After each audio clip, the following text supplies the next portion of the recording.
Bakit nga ba ang mga OFW nagsasabi lagi na walang ekstrang perang pampadala pero sa mga pictures at videos na pinopost, gala ng gala at kain ng kain kung saan saan? Malamang, sila yung nagtatrabaho dapat i-reward naman ang sarili sa pinagpagudang trabaho, diba? Alangan kayo lang ang mag-e-enjoy? Hindi naman tayo nabubuhay lang para magbayad ng bills, enjoy din. At ang mga pagkain naman, affordable lang din kaya kung nakikita nyo kaming kung saan pupunta, wag agad-agad manghuhusga. Tapos kapag hindi kayo napautang, kasalanan pa ng mga OFW, bakit kasama pala kayo sa budget, mga beshi? Kaya kung makikita nyo man ang isang kapamilya nyo o kaibigang OFW na nag-e-enjoy sa ibang bansa, maging masaya kayo sa kanya. Wish them well. Hindi yung maiisip nyo lang kami kapag mangungutang kayo.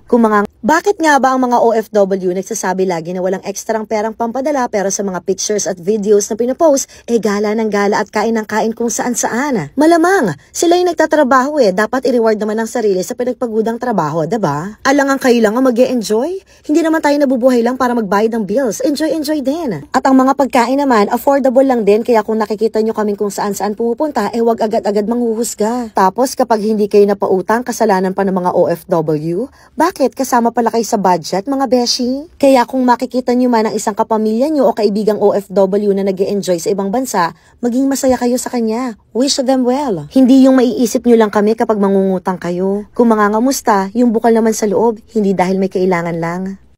Bakit nga ba ang mga OFW nagsasabi lagi na walang ekstrang perang pampadala pero sa mga pictures at videos na pinopost, gala ng gala at kain ng kain kung saan saan? Malamang, sila yung nagtatrabaho dapat i-reward naman ang sarili sa pinagpagudang trabaho, diba? Alangan kayo lang ang mag-e-enjoy? Hindi naman tayo nabubuhay lang para magbayad ng bills, enjoy din. At ang mga pagkain naman, affordable lang din kaya kung nakikita nyo kaming kung saan pupunta, wag agad-agad manghuhusga. Tapos kapag hindi kayo napautang, kasalanan pa ng mga OFW, bakit kasama pala kayo sa budget, mga beshi? Kaya kung makikita nyo man ang isang kapamilya nyo o kaibigang OFW na nag-e-enjoy sa ibang bansa, maging masaya kayo sa kanya. Wish them well. Hindi yung maiisip nyo lang kami kapag mangungutang kayo. Kung mangangamusta, yung bukal naman sa loob, hindi dahil may kailangan lang.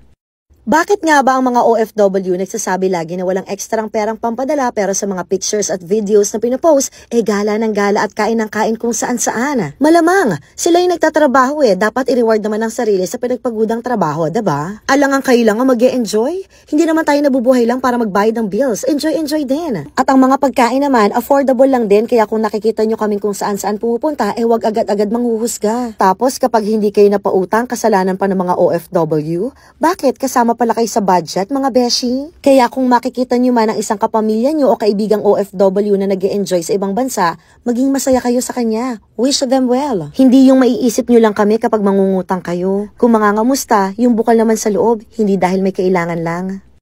Bakit nga ba ang mga OFW nagsasabi lagi na walang ekstrang perang pampadala pero sa mga pictures at videos na pinopost, gala ng gala at kain ng kain kung saan saan? Malamang, sila yung nagtatrabaho dapat i-reward naman ang sarili sa pinagpagudang trabaho, diba? Alangan kayo lang ang mag-e-enjoy? Hindi naman tayo nabubuhay lang para magbayad ng bills, enjoy din. At ang mga pagkain naman, affordable lang din kaya kung nakikita nyo kaming kung saan pupunta, wag agad-agad manghuhusga. Tapos kapag hindi kayo napautang, kasalanan pa ng mga OFW, bakit kasama pala kayo sa budget, mga beshi? Kaya kung makikita nyo man ang isang kapamilya nyo o kaibigang OFW na nag-e-enjoy sa ibang bansa, maging masaya kayo sa kanya. Wish them well. Hindi yung maiisip nyo lang kami kapag mangungutang kayo. Kung mangangamusta, yung bukal naman sa loob, hindi dahil may kailangan lang. Bakit nga ba ang mga OFW nagsasabi lagi na walang ekstrang perang pampadala pero sa mga pictures at videos na pinopost, gala ng gala at kain ng kain kung saan saan? Malamang, sila yung nagtatrabaho dapat i-reward naman ang sarili sa pinagpagudang trabaho, diba? Alangan kayo lang ang mag-e-enjoy? Hindi naman tayo nabubuhay lang para magbayad ng bills, enjoy din. At ang mga pagkain naman, affordable lang din kaya kung nakikita nyo kaming kung saan pupunta, wag agad-agad manghuhusga. Tapos kapag hindi kayo napautang, kasalanan pa ng mga OFW, bakit kasama pala kayo sa budget, mga beshi? Kaya kung makikita nyo man ang isang kapamilya nyo o kaibigang OFW na nag-e-enjoy sa ibang bansa, maging masaya kayo sa kanya. Wish them well. Hindi yung maiisip nyo lang kami kapag mangungutang kayo. Kung mangangamusta, yung bukal naman sa loob, hindi dahil may kailangan lang. Bakit nga ba ang mga OFW nagsasabi lagi na walang ekstrang perang pampadala pero sa mga pictures at videos na pinopost, gala ng gala at kain ng kain kung saan saan? Malamang, sila yung nagtatrabaho dapat i-reward naman ang sarili sa pinagpagudang trabaho, diba? Alangan kayo lang ang mag-e-enjoy? Hindi naman tayo nabubuhay lang para magbayad ng bills, enjoy din. At ang mga pagkain naman, affordable lang din kaya kung nakikita nyo kaming kung saan pupunta, wag agad-agad manghuhusga. Tapos kapag hindi kayo napautang, kasalanan pa ng mga OFW, bakit kasama pala kayo sa budget, mga beshi? Kaya kung makikita nyo man ang isang kapamilya nyo o kaibigang OFW na nag-e-enjoy sa ibang bansa, maging masaya kayo sa kanya. Wish them well. Hindi yung maiisip nyo lang kami kapag mangungutang kayo. Kung mangangamusta, yung bukal naman sa loob, hindi dahil may kailangan lang.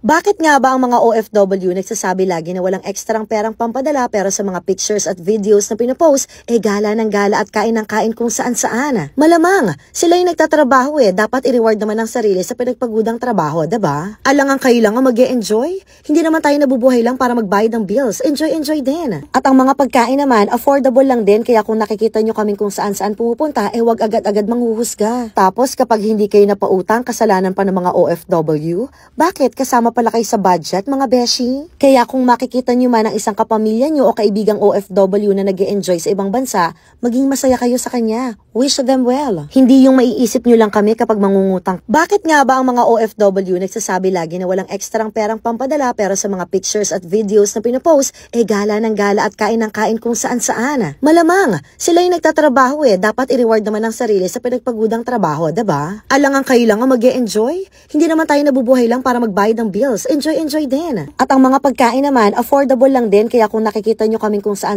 pupunta, wag agad-agad manghuhusga. Tapos kapag hindi kayo napautang, kasalanan pa ng mga OFW, bakit kasama pala kayo sa budget, mga beshi? Kaya kung makikita nyo man ang isang kapamilya nyo o kaibigang OFW na nag-e-enjoy sa ibang bansa, maging masaya kayo sa kanya. Wish them well. Hindi yung maiisip nyo lang kami kapag mangungutang kayo. Kung mangangamusta, yung bukal naman sa loob, hindi dahil may kailangan lang. Bakit nga ba ang mga OFW nagsasabi lagi na walang ekstrang perang pampadala pero sa mga pictures at videos na pinopost, gala ng gala at kain ng kain kung saan saan? Malamang, sila yung nagtatrabaho dapat i-reward naman ang sarili sa pinagpagudang trabaho, diba? Alangan kayo lang ang mag-e-enjoy? Hindi naman tayo nabubuhay lang para magbayad ng bills, enjoy din. At ang mga pagkain naman, affordable lang din kaya kung nakikita nyo kaming kung saan pupunta, wag agad-agad manghuhusga. Tapos kapag hindi kayo napautang, kasalanan pa ng mga OFW, bakit kasama pala kayo sa budget, mga beshi? Kaya kung makikita nyo man ang isang kapamilya nyo o kaibigang OFW na nag-e-enjoy sa ibang bansa, maging masaya kayo sa kanya. Wish them well. Hindi yung maiisip nyo lang kami kapag mangungutang kayo. Kung mangangamusta, yung bukal naman sa loob, hindi dahil may kailangan lang. Bakit nga ba ang mga OFW nagsasabi lagi na walang ekstrang perang pampadala pero sa mga pictures at videos na pinopost, gala ng gala at kain ng kain kung saan saan? Malamang, sila yung nagtatrabaho dapat i-reward naman ang sarili sa pinagpagudang trabaho, diba? Alangan kayo lang ang mag-e-enjoy? Hindi naman tayo nabubuhay lang para magbayad ng bills, enjoy din. At ang mga pagkain naman, affordable lang din kaya kung nakikita nyo kaming kung saan pupunta, wag agad-agad manghuhusga. Tapos kapag hindi kayo napautang, kasalanan pa ng mga OFW, bakit kasama pala kayo sa budget, mga beshi? Kaya kung makikita nyo man ang isang kapamilya nyo o kaibigang OFW na nag-e-enjoy sa ibang bansa, maging masaya kayo sa kanya. Wish them well. Hindi yung maiisip nyo lang kami kapag mangungutang kayo. Kung mangangamusta, yung bukal naman sa loob, hindi dahil may kailangan lang. Bakit nga ba ang mga OFW nagsasabi lagi na walang ekstrang perang pampadala pero sa mga pictures at videos na pinopost, gala ng gala at kain ng kain kung saan saan? Malamang, sila yung nagtatrabaho dapat i-reward naman ang sarili sa pinagpagudang trabaho, diba? Alangan kayo lang ang mag-e-enjoy? Hindi naman tayo nabubuhay lang para magbayad ng bills, enjoy din. At ang mga pagkain naman, affordable lang din kaya kung nakikita nyo kaming kung saan pupunta, wag agad-agad manghuhusga. Tapos kapag hindi kayo napautang, kasalanan pa ng mga OFW, bakit kasama pala kayo sa budget, mga beshi? Kaya kung makikita nyo man ang isang kapamilya nyo o kaibigang OFW na nag-e-enjoy sa ibang bansa, maging masaya kayo sa kanya. Wish them well. Hindi yung maiisip nyo lang kami kapag mangungutang kayo. Kung mangangamusta, yung bukal naman sa loob, hindi dahil may kailangan lang.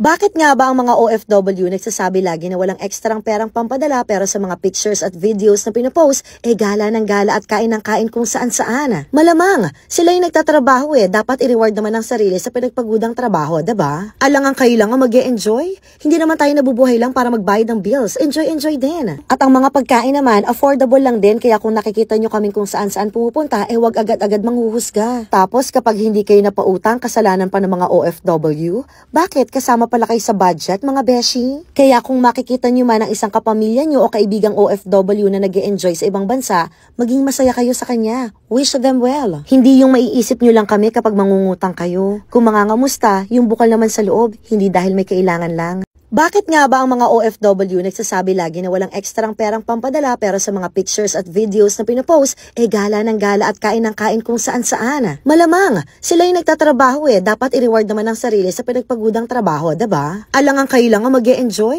Hindi naman tayo nabubuhay lang para magbayad ng bills, enjoy din. At ang mga pagkain naman, affordable lang din kaya kung nakikita nyo kaming kung saan-saan pumupunta, wag agad-agad manghuhusga. Tapos kapag hindi kayo napautang, kasalanan pa ng mga OFW, bakit kasama pala kayo sa budget, mga beshi? Kaya kung makikita nyo man ang isang kapamilya nyo o kaibigang OFW na nag-e-enjoy sa ibang bansa, maging masaya kayo sa kanya. Wish them well. Hindi yung maiisip nyo lang kami kapag mangungutang kayo. Kung mangangamusta, yung bukal naman sa loob, hindi dahil may kailangan lang. Bakit nga ba ang mga OFW nagsasabi lagi na walang ekstrang perang pampadala pero sa mga pictures at videos na pinopost, gala ng gala at kain ng kain kung saan-saan? Malamang, sila yung nagtatrabaho dapat i-reward naman ang sarili sa pinagpagudang trabaho, diba? Alangang kayo lang ang mag-e-enjoy? Hindi naman tayo nabubuhay lang para magbayad ng bills, enjoy din. At ang mga pagkain naman, affordable lang din kaya kung nakikita nyo kaming kung saan-saan pumupunta, wag agad-agad manghuhusga. Tapos kapag hindi kayo napautang, kasalanan pa ng mga OFW, bakit kasama pala kayo sa budget, mga beshi? Kaya kung makikita nyo man ang isang kapamilya nyo o kaibigang OFW na nag-e-enjoy sa ibang bansa,